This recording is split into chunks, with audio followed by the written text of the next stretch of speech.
Please welcome Inge Andersen, Under-Secretary General of the UN Environment Programme, in conversation with Laurie Goering, Climate Editor for Context. Inge Andersen is going to be joining us remotely today. She's just released the annual emissions gap report, which is really the report card on how we're doing on climate action. Inge, thanks for joining us today. Thank you so much. Greetings from Nairobi, Kenya. We've just seen the emissions gap report released, just in the last hour, in fact, and we're less than 10 days away from COP27 now. What are you seeing? This is a time when we need really big ambition on climate action. We're trying to get a 45% reduction in global emissions by 2030. I think your report has found we're not quite on track for that. No, we are actually far, far off of track. In fact, we've barely scratched the surface on climate action, and you could argue that we've procrastinated this year away, and that the current status is sort of a testimony to climate inaction. I'm sorry to be a downer here, but when we look at our current policies, they take us to 2.8. I think we all know that. The unconditional NDCs take us to 2.6 degrees by 2100, the conditional to 2.4. And as you rightly say, if we want to hit 1.5, we need to shave off 45% by 2030 to be on track. Now, if we take on board the net zero commitments, but they're not credible because they are promises made, but none of the policies that need to enact them are in place in most places, then we get to 1.8. So yes, it is a dismal picture. And that's what we're pushing on today with the message around the emissions gap report. What we saw there was another report yesterday out from the UN Framework Convention on Climate Change that said, as we're trying to achieve this 45% emission cut, the amount of additional ambition that's going into COP27 from countries is actually putting us on track for a rise of 10% in emissions by 2030. And that was the good news, because we were almost 14% before these new commitments. These are numbers that are really still heading the wrong direction. And I know your report has described this as a closing window. We've kind of heard that analogy for a while, but I noticed even the graphic on your report is not only got the window toward this bright future of green closing, but the rungs on the ladder leading to the window are broken as well. When we're so far off where we need to be, what are the things you're finding that could really change? I mean, as we go into COP27, what needs to happen there to really make this thing effective? Well, first of all, the G20 economies, be they emerging economies or longer-term developed countries, are responsible for 75% of all emissions. So the to-do item is in these 20 countries. These 20 countries, if they were to make the kind of investments that we have been calling for 27 years, actually 28 because we skipped a year due to COVID, if they make those investments, then we will be in a much, much better place. And look, we found $13 trillion that we didn't know we had to put into the economy, to vaccines, to health, to people's pockets, to buoy up companies, and that was a great thing. But we missed the opportunity of having green conditionalities to the companies we gave this money to, and that's a broad statement across the board, right? These were monies that wealthier countries gave to themselves, not to the poorer countries. And now we are having this terrible situation in Ukraine. And of course, here now the question is, what do we do with that? Do we fall back on coal, on oil and gas, or do we lean in on renewable? Yes, there may be a temporary falling back on some hydrocarbon just this winter to keep us warm and with lights in the European cities, but let that not be permanent footprint. The permanent footprint has to be on the renewable. So these are the kind of things, there are some opportunities offered by these horrendous situations, COVID, as well as obviously the war in Ukraine, that now need to be captured. Going into COP27, therefore, what countries will be looking from the global south, from the G77, is they will be looking for financing, technology, and loss and damage, some roadmap that leads towards something that becomes visible. But what we all need to see is great ambition on the emissions reduction, and of course, for the poorer countries and the most impacted, climate finance and adaptation support. But in this thing, the amounts of money really seem big, but in the grand scheme of things, the report points out that it isn't actually that big. When you look at the amounts of money we've been able to raise to deal with other global crises, we could be investing now and putting money into creating the renewable energy systems and the other low-carbon systems that would set us up to avoid a lot of expense in the future. Do you think people are grasping that kind of cost-benefit ratio of doing this, or is it just that we're in the middle of so many convergent crises at the moment that we find it hard to look beyond those?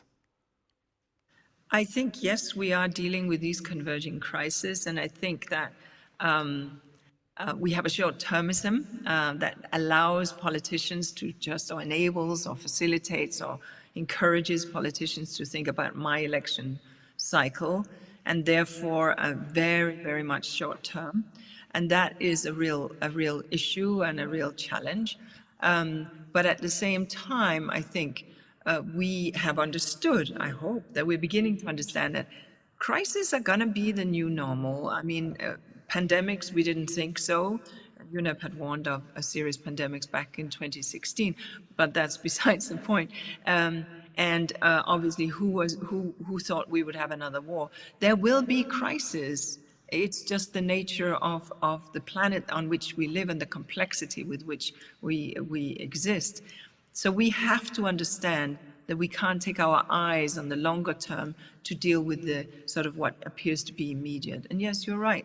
We found resources for supporting Ukraine, or resources have been found for the pandemic. It's time for us to make sure that we find those resources, which are not that great when you put it in comparison with other things that we're spending on. We have to do this, and we have to do it with great speed and expeditiously. I know people often say that we talk about the need for new technologies, we talk about the need for the money, which is obviously short, especially for poorer places in the world that don't have the room in their budgets, don't have the historic responsibility for the problem in the first place, and are often in debt.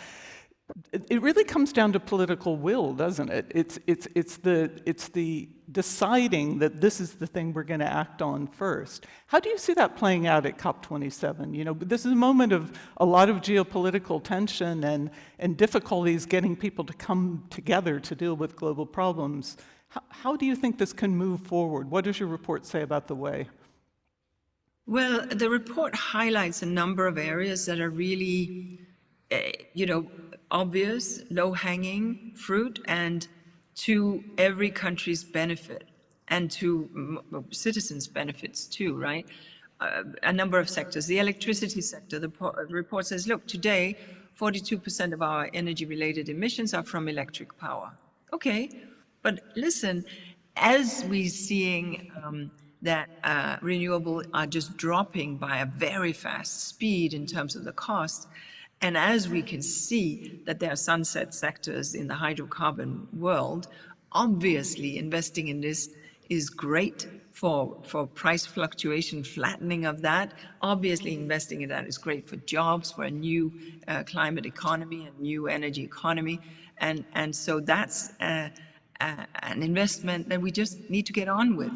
And the transport sector similarly so. The transport is the second largest source of energy-related CO2 emissions, and here we are seeing again the prices of e-vehicles, zero-emission vehicles, dropping fast. Some governments have enabled that to be expedited by incentives. You can drive on HOV lanes, or you get tax reductions, or whatever it might be, and that's great. We can put some of those, guardrails in place to speed this up. And of course, on buildings, that's so self-evident that I just cannot understand why folks don't invest in it. Why pay more for your energy bill when by making your building more energy efficient and reduce energy intensity, you could actually significantly reduce your bill. And of course, new buildings, there should be regulations around this. We already have regulations for earthquake safety, electrical matters, sewerage, etc. Why not add a regulatory dimension to the building sector in terms of energy intensity and efficiency? And so these are the easy, low-hanging fruits that countries, and obviously methane, fix the leaks, just fix the leaks in our oil and gas system, and then deal with agriculture and food waste, yes. But these are the kind of things that honestly just make good sense from any economic perspective. And this is what we in this report highlight as areas where countries can really lean in and frankly create a new economy, create opportunities, and create a future that is much more sustainable. One of the things we were hearing about this morning in our sessions was a call for more regulation around climate action, that a lot of voluntary actions have basically created what we've seen, which is something not adding up to the action we need.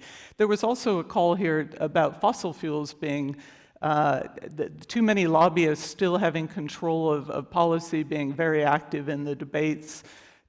How do you think we get around those kind of problems and create regulation at a point when it's really difficult to create much action on this?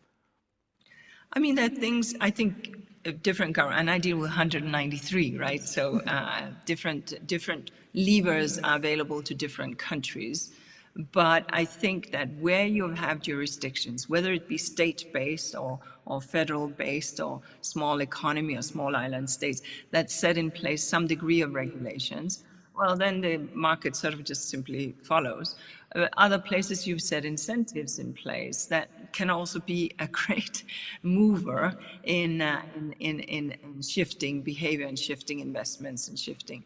So I think each country will have to look at that. But of course, where we are seeing big oil interests and at times we're seeing that intertwined with political interests as well and political representation, that makes for a more difficult and complex solution.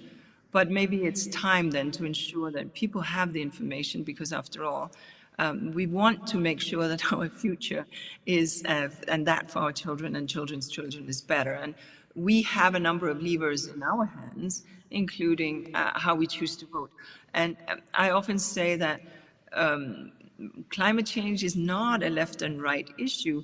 You've seen the Boris Johnson government being very, very firm on climate, and you've seen the same with Angela Merkel. So it is really about being a responsible, forward-looking politician as well as individual citizen that has this information and can make the decisions accordingly.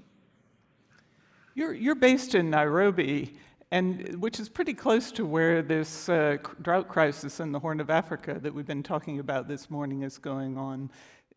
Paint a picture for us a little bit of what this actually means if we don't do these things for women, for vulnerable populations, for some of these communities around the world that have actually contributed very little to creating this problem. No, exactly. I mean, so I'm speaking to you from Nairobi. We're in our 4th year of drought, and in the north of the country, it's incredibly severe. We are looking at about 36 million people being impacted by this drought, and we are looking at a huge increase of people being impacted from July onwards.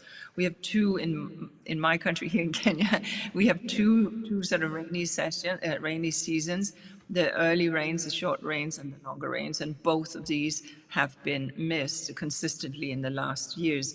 So we're really looking at a very, very serious situation with 1 million people displaced and no end in sight. And of course,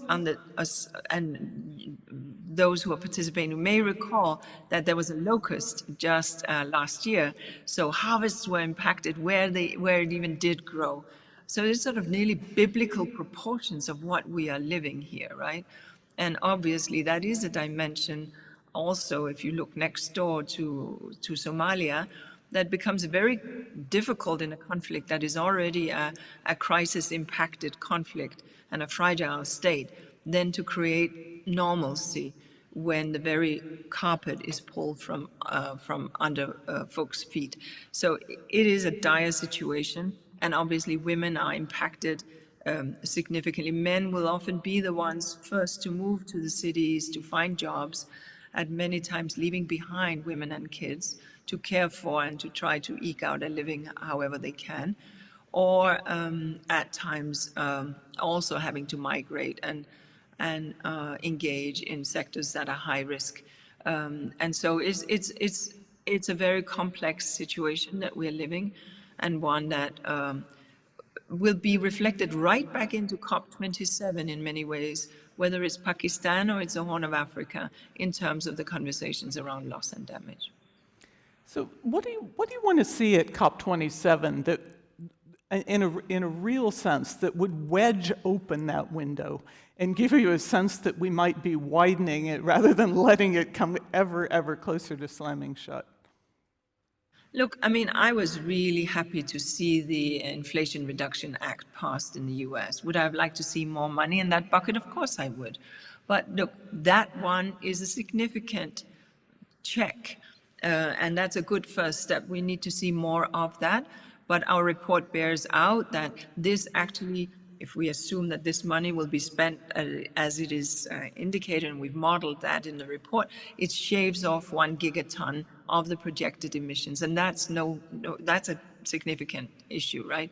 We emit around 55, 52 gigatons per year, but shaving off 1 just like that with that amount of money is good. So what it tells us is that when there is political will and when something can be done, we can actually make a significant impact. So what we want to see at the COP is a leaning in, and it is complex because of the centrifugal forces that are happening right now on the world stage between a number of countries, where we saw in COP21 that leadership from US, China, that axis is more complex right now, but we need to see that rebuilt, and we need to see that expeditiously. And then I will say, you know, the good and interesting part here is that there is more and more private finance that is lining up behind smart future-proof investments, whether it be in infrastructure, whether it would be in energy, etc. And it's time to give those voices a microphone. We saw in COP21 that at times, frankly, and I was there, I presume you might have been too, Laurie. Yeah. At times we saw that the noises outside, among mayors, among governors, among central bankers, among whoever it was, and obviously activists, were stronger than at some point timid negotiators. But the echoes from outside the negotiating rooms can actually really impact and give strength and credence to the negotiators having the courage to step in. Then we're going to have, as you may know, heads of state, a large number of heads of state have come. If they make commitments, which they will, I will expect that they will hold then their negotiators to the account. Promises are easy. Now it needs to then filter into the actual negotiations, and that is critical. And then just finally, you know, looking at the fact that many banks are looking at net zero investments, however complex we accept that this is, how we've seen the Treasury and central bank in the UK, if you like, looking at this. We've seen Canada doing likewise, the European Union. The more we can have some systemic shifts that will begin to climate proof and look at stress testing investments from banks from climate exposure, as an exposure we know is real, the better we will be in the longer run in ensuring that our investments are going towards clean and green and not stuck in yesterday's investments of hydrocarbon intensity. Thank you so much, Inge. I know it's a busy day. We really appreciate you taking the time to join us. It's a pleasure to join you, and I hope that the rest of the conference goes very well. Thank you so much for this opportunity. Sure. Thanks.